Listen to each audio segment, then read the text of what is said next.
Jochen Zeitz stood before a sea of journalists, the weight of his words settling like a heavy blanket over the room. No brand, no company can stand still and just rely on one customer group. You have to bring in new riders, and that's what we're doing. It's always difficult to describe it because you actually have to experience it. It's exhilarating, it's an adventure. Harley Davidson, the company he led with unwavering passion, was teetering on a precipice. He spoke not of steel or chrome, but of a financial storm brewing on the horizon, one fueled by newly announced tariffs that threatened to choke off the lifeblood of their international business. In his measured tone, he laid bare the stark reality. Harley Davidson was facing enormous financial difficulties, and the board was exploring every conceivable option, including moving production abroad, to preserve the brand's legacy and protect the jobs of thousands. Before we start, smash the like and subscribe buttons for more updates. By the time President Trump's announcement of punitive tariffs on trade partners reached Wall Street, Harley Davidson's stock had already begun its descent. The numbers were stark. Projected losses climbing into the hundreds of millions of dollars, profit margins eroding by the day.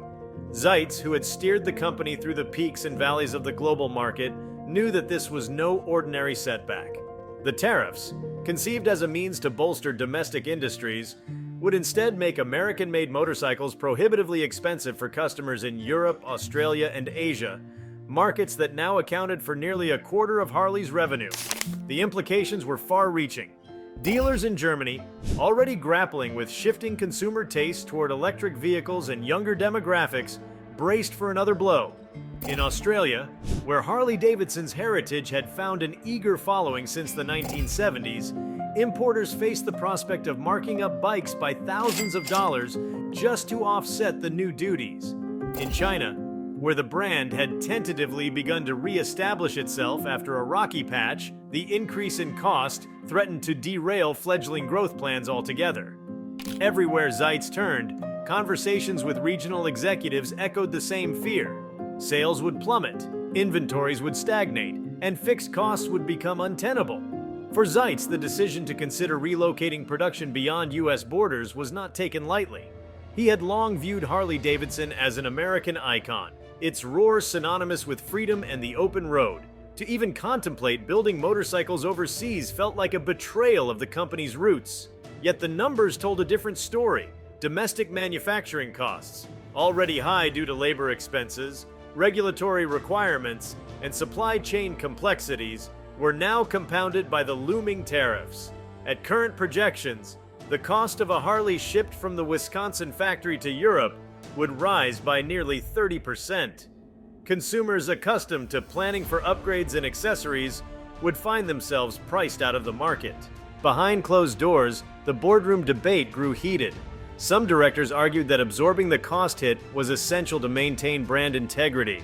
Others pointed out that absorbing losses indefinitely was reckless, especially when competitors could swoop in with more competitively priced alternatives.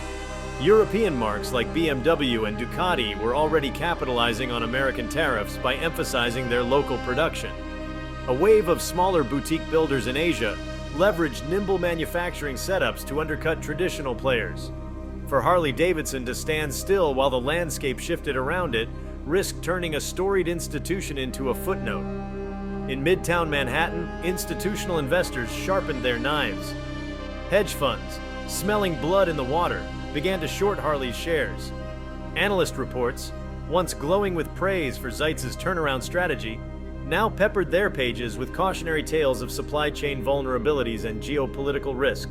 The fear was palpable. If Harley Davidson failed to adapt, the legacy of the Milwaukee factory, long considered hallowed ground in the motorcycling world, could be at stake. Pension funds that held generous positions in the company braced for possible write-downs, and retirement plan beneficiaries worried about the ripple effects on their portfolios. Yet Zeitz refused to be paralyzed by alarmism. In his earlier years at the helm, he had championed innovation and diversification. He had overseen the development of electric models, investments in small-batch custom shops, and partnerships with technology firms. Now that same spirit of reinvention would shape the company's response. He envisaged a future where production footprint was global, supply chains were resilient, and American assembly remained a badge of honor rather than an economic albatross. A network of satellite factories located strategically in Europe and Asia could enable Harley Davidson to maintain competitive pricing while preserving the premium positioning that distinguished it from mass-market rivals. To test this approach, Zeitz convened a task force drawn from every corner of the organization. Manufacturing experts, financial analysts, legal advisors, and regional managers. Their mandate was to develop a blueprint for offshore assembly that minimized capital expenditure and ensured quality standards remained uncompromised. They studied existing facilities in Germany and Thailand that already served other multinational clients. They evaluated tariff exemptions based on free trade agreements. They even explored contract manufacturing partnerships that would allow Harley to accelerate scale-up without shouldering the full investment burden. This clandestine planning, however, could not remain secret for long. Word of potential overseas production leaked to the press, forcing Zeitz's hand. In a carefully choreographed press release, he confirmed that Harley Davidson was indeed exploring manufacturing relocations to mitigate tariff-induced cost increases. He stressed that no decisions had been finalized, but the company was committed to satisfying global demand for its products. The announcement reverberated across the industry. Would Harley Davidson forsake its American identity in pursuit of economic survival? The question dominated social media, and die-hard enthusiasts took to forums to debate the implications for the brand they loved. Amid this public scrutiny, international partners weighed in. European dealers, whose margins hung in the balance, welcomed the prospect of local assembly. It meant faster delivery times, lower shipping costs, and the potential for region-specific customization. However, critics argued that genuine Harley culture could not be replicated outside Milwaukee. They lamented the thought of losing the narrative of the American dream, that riders were cruising on machines born in the heartland of freedom. For many, the factory tour in Wisconsin had been a pilgrimage, an experience that imbued their bikes with stories and meaning. Would an assembly line in Poland or Vietnam offer the same sense of pilgrimage? Meanwhile, the U.S. government responded to mounting backlash. Lawmakers from Harley Davidson's home state of Wisconsin lobbied the administration for exemptions or tariff relief, emphasizing the broader economic impact on localized communities and the ripple effect on ancillary businesses, parts suppliers, service shops, even local diners. Senator after senator articulated the dangers of eroding America's manufacturing base. The argument was not just economic, but cultural. Harley Davidson represented a living piece of national heritage. Yet the administration remained steadfast, maintaining that the tariffs were essential for protecting American industries. The standoff underscored a deep tension between symbolic patriotism and economic pragmatism. As Zeitz navigated these treacherous waters, he also faced the challenge of communicating with employees. At the primary manufacturing plant in York, Pennsylvania, and the sprawling complex in Menominee Falls, Wisconsin, the news had spread like wildfire. Line workers speculated about impending layoffs, while union representatives demanded assurances. To address their concerns, Zeitz embarked on a tour of the facilities, engaging in town hall meetings and candid conversations. He acknowledged the uncertainty but underscored his commitment to finding solutions that preserve jobs. He spoke of retraining programs, flexible scheduling, and potential redeployment to new roles supporting the electric motorcycle line. His message was clear: the company would evolve, but it would not abandon the workforce that had powered its success for generations. Simultaneously, Zeitz engaged with investors through a series of roadshows. In London, Tokyo, and Sydney, he presented the offshore production strategy not as capitulation, but as a calculated step in a broader transformation. He painted a picture of a leaner, more agile Harley Davidson, one capable of rivaling local players in multiple markets while safeguarding the premium pricing that fueled its bottom line. Financial analysts probed the assumptions. What would be the break-even timeline? How would the company manage intellectual property and proprietary processes across borders? Zeitz fielded each question with data-driven projections, highlighting scenarios under various tariff adjustments and currency fluctuations. Beneath these high-stakes deliberations lay another layer of complexity: brand perception. Harley Davidson had, for decades, built a mystique around its Made in America ethos. Its marketing campaign celebrated the open road, American landscapes, and national pride. Shifting production abroad risked diluting that narrative.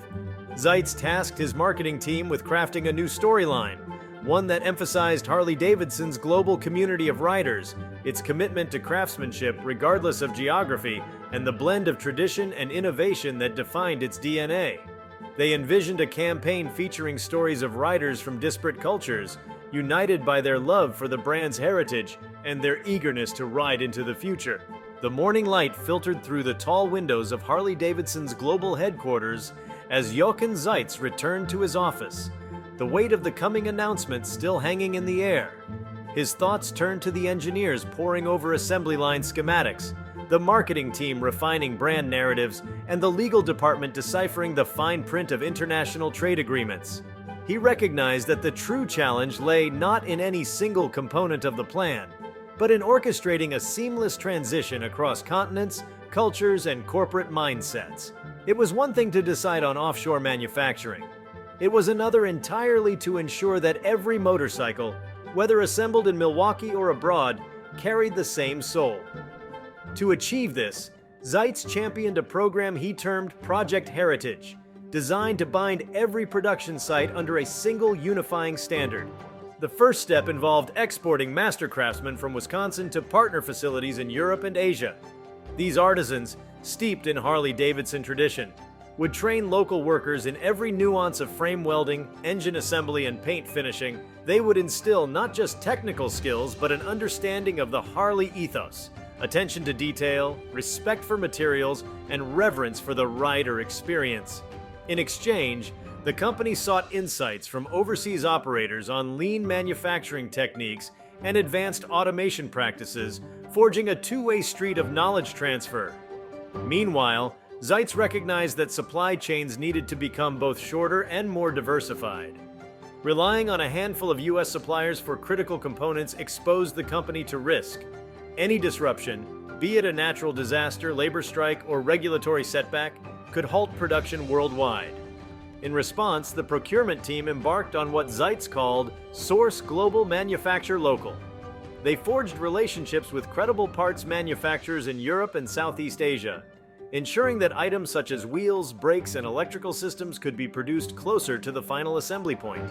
At the same time, they maintained a network of U.S. partners for high-value signature elements like fuel tanks and air-cooled engines, preserving a tangible connection to the brand's origin. Integrating new suppliers and sites required an upgrade to Harley-Davidson's digital backbone. Zeitz approved investment in a next-generation enterprise resource planning (ERP) system, one that could track every component from steel billet to final write-off in real time.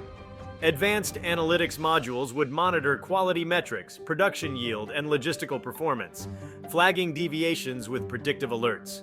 A cloud-based collaboration platform would allow engineering teams in Milwaukee, Bangkok, and Berlin to co-design new models simultaneously, reducing time to market and fostering innovation. The technological transformation was as critical as the physical relocation of assembly lines.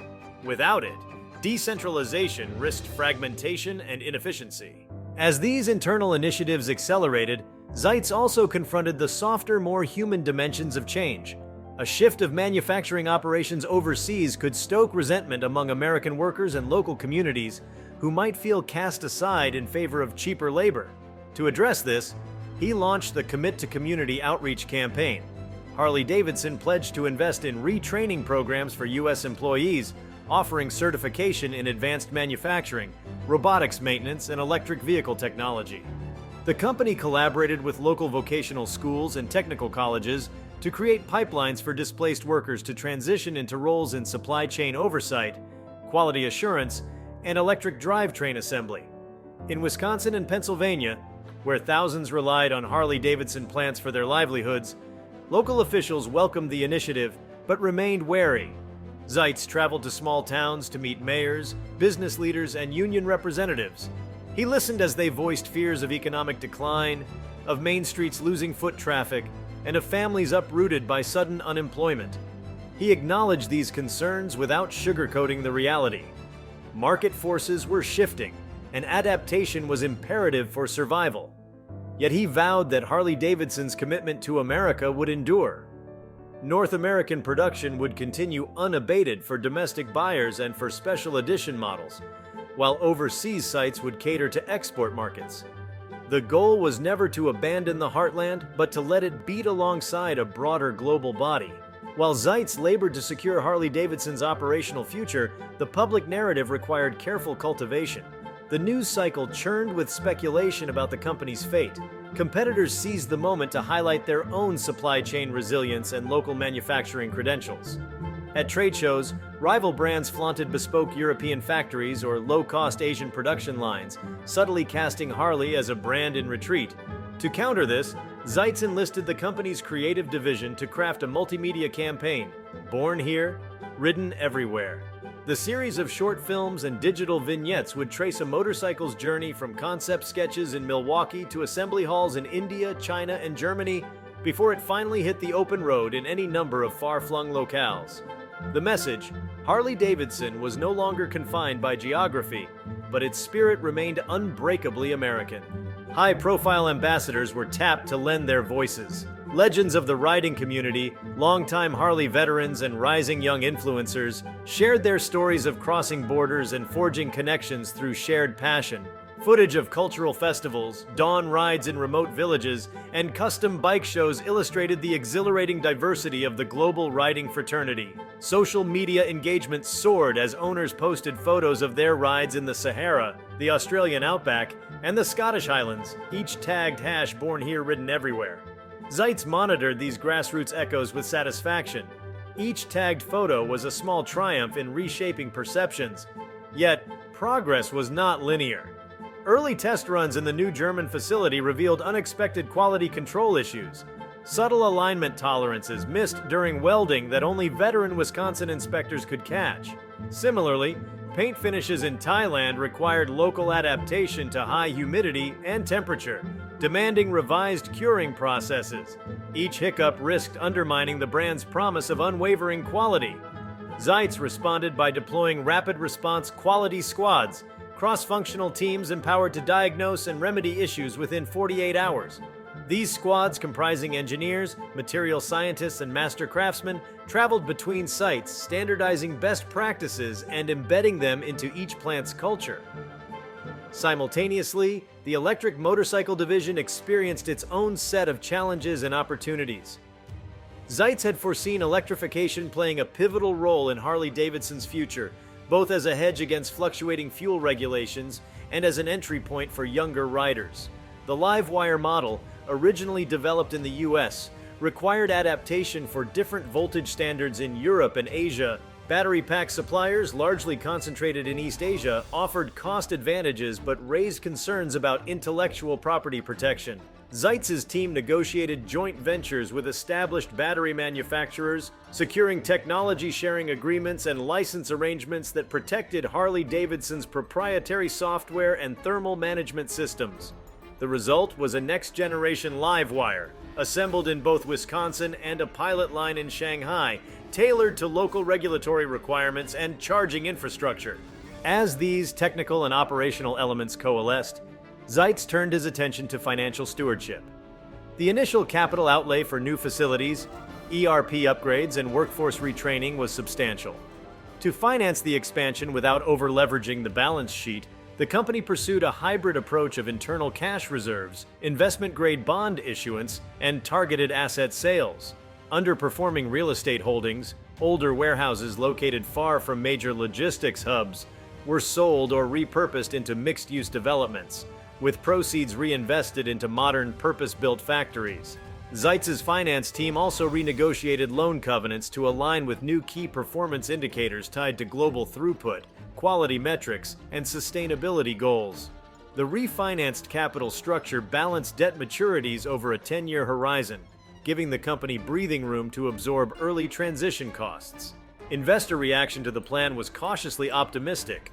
In the first quarter earnings call following the announcement, Zeitz presented revised guidance that factored in one-time restructuring charges and projected ramp-up curves for overseas assembly. Analysts acknowledged the upfront costs, but applauded the long-term vision. Some raised questions about currency risk and potential political backlash in host countries. In response, Zeitz outlined hedging strategies and community engagement programs to foster goodwill abroad.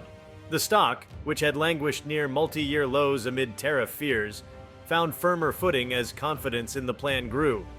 Institutional holders increased their positions, betting that a global manufacturing footprint would unlock new revenue streams and insulate the company from future protectionist policies. Meanwhile, Zeitz kept a vigilant eye on the geopolitical landscape. Trade tensions between Washington and Brussels remained volatile, with tit-for-tat measures announced almost monthly. He understood that static assumptions were dangerous. The strategic plan needed to be dynamic. A dedicated global policy council was formed, comprising experts in international law, trade policy, and diplomatic relations.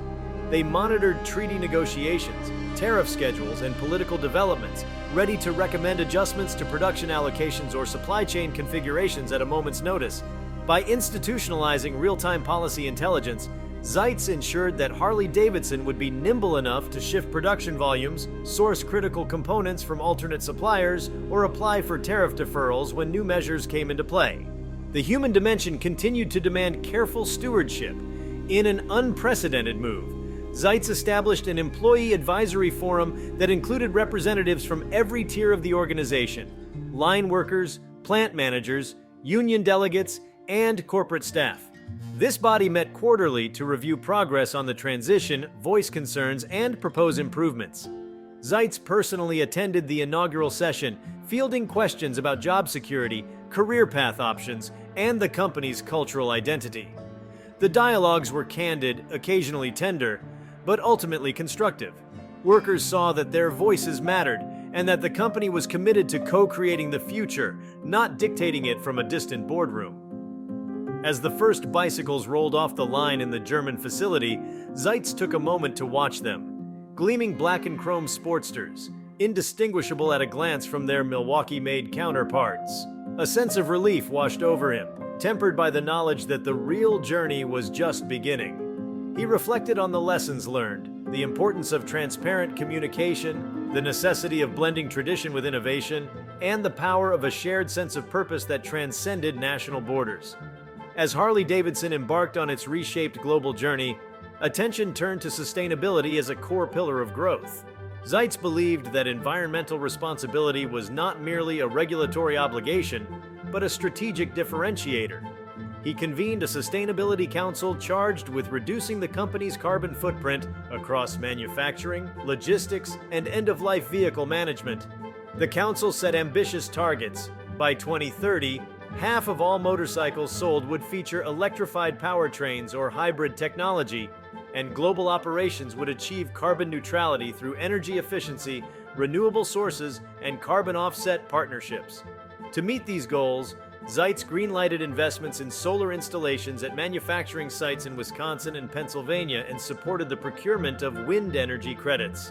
In Europe, the Munich and Kiel sites partnered with regional utilities to source hydroelectric power, while the Thai facility installed rooftop solar arrays sized to cover a significant portion of its daily consumption. These clean energy initiatives were complemented by programs to minimize water usage, improve waste recycling rates, and implement closed-loop systems for critical materials such as aluminum and lithium in battery packs. Each facility appointed a sustainability officer responsible for local implementation and reporting, ensuring accountability and fostering a culture where environmental stewardship became second nature. Parallel to sustainability efforts, Harley Davidson deepened its commitment to diversity and inclusion. Zeitz recognized that a global footprint demanded a workforce reflective of the varied communities the brand served. He launched an initiative called Riding Together, aimed at increasing representation of women, people of color, and underrepresented groups in engineering, leadership, and dealer networks. Recruitment targets were set for each region, with partnerships formed with universities, vocational schools, and community organizations to create scholarship programs, mentorship circles, and internships. By weaving diverse perspectives into product design and marketing, the company envisioned motorcycles that resonated more deeply with a broader array of riders, from urban commuters in Johannesburg to weekend explorers in Sao Paulo. On the product front, Harley Davidson's research and development teams accelerated work on modular platforms capable of accommodating multiple powertrain types. This modular architecture allowed the same basic chassis and bodywork to serve internal combustion, fully electric or hybrid variants, streamlining development cost and time to market. Engineers in York and Menominee Falls collaborated with counterparts in Berlin and Pune through virtual reality prototyping sessions, testing ride ergonomics, suspension setups, and feature integrations in immersive digital environments. This approach not only drove innovation, but also reduced the need for costly physical prototypes, thereby cutting material waste and development timelines. Zeitz also championed the expansion of Harley Davidson's connected services. Building on an existing telematics platform, the company introduced H-Connect, a suite of digital features that synchronized riders' smartphones with their bikes. Real-time diagnostics, over-the-air software updates, navigation assistance, and ride-sharing functionalities allowed the company to establish recurring revenue streams and deepen customer engagement. By leveraging data analytics, Harley could offer tailored maintenance reminders based on actual riding patterns, recommend accessory packages aligned with individual preferences, and even predict parts demand at regional dealers, optimizing inventory and reducing downtime. Investing in the rider community remains central to Harley-Davidson's ethos. Zeitz expanded the HOG Harley Owners Group program internationally, creating localized chapters in emerging markets and fostering camaraderie through regional rallies, skill-building clinics, and charity rides. In India, where the brand had long sought greater foothold, local HOG ambassadors organized weekend tours through the Western Ghats, blending cultural immersion with high-octane adventure. In Brazil, dealer networks hosted youth outreach programs, teaching motorcycle safety and road etiquette while exposing new audiences to the brand's heritage. These grassroots efforts cultivated brand loyalty and reinforced Harley-Davidson's identity as a community-centric company. To support these global programs, Zeitz overhauled the company's organizational structure. He shifted from a traditional centralized model to a matrixed approach combining global centers of excellence with empowered regional business units. The centers of excellence, covering areas such as powertrain engineering, digital services, and sustainability, set standards and provided specialized expertise.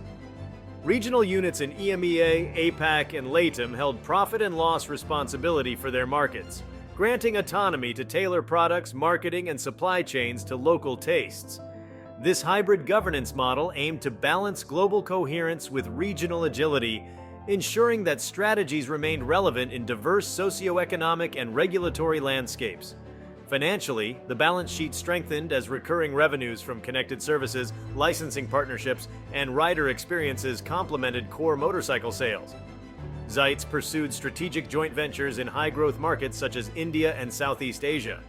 In India, a partnership with a leading automotive conglomerate facilitated localized assembly of mid-displacement models tailored to regional price points, leveraging the conglomerate's dealer network and production expertise.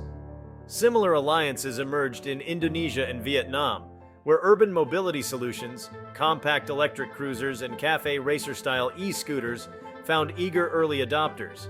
These ventures expanded Harley-Davidson's addressable market and accelerated its electrification roadmap by tapping into established local infrastructures. As the company's global footprint matured, Zeitz oversaw the evolution of Harley's iconic dealerships into experience centers. Beyond selling motorcycles, these revamped locations offered immersive brand experiences, cafe lounges showcasing multimedia histories, customization ateliers where customers could preview paint finishes and accessory combinations in augmented reality, and ride simulators that introduced new riders to Harley's lineup in a safe, engaging environment. Experience centers hosted local artists and musicians, reinforcing the lifestyle dimension of the brand and attracting foot traffic from non-traditional customers. This transformation elevated the dealer network's role from transactional retail to vibrant community hubs. Throughout these transformations, Harley-Davidson maintained a steadfast focus on core values: craftsmanship, loyalty, and authenticity. Zeitz frequently reminded teams that innovation should enhance, not eclipse, the visceral essence of riding a Harley. From the rumble of the V-twin engine to the tactile feel of hand-stitched leather seats, every touchpoint needed to honor the promise of freedom and individuality.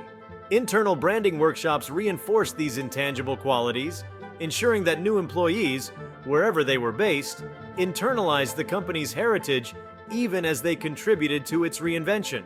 By aligning operational excellence with strategic foresight, Harley Davidson navigated a path through uncertain geopolitics, evolving consumer preferences, and technological disruption.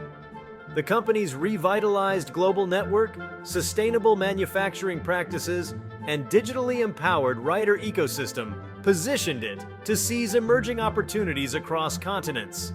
As Zeitz reflected on the company's metamorphosis, he recognized that the greatest risk would have been to resist change. Instead, by harnessing the collective strengths of a diverse workforce and leveraging a unified vision, Harley Davidson had transformed potential crisis into a catalyst for growth. If you liked this video, please give it a like and subscribe to our channel. Also, leave your comments below and tell us, what are your thoughts on Harley Davidson moving abroad? Will Trump's tariffs force this shift? We want to hear from you. Thank you for watching and see you next time.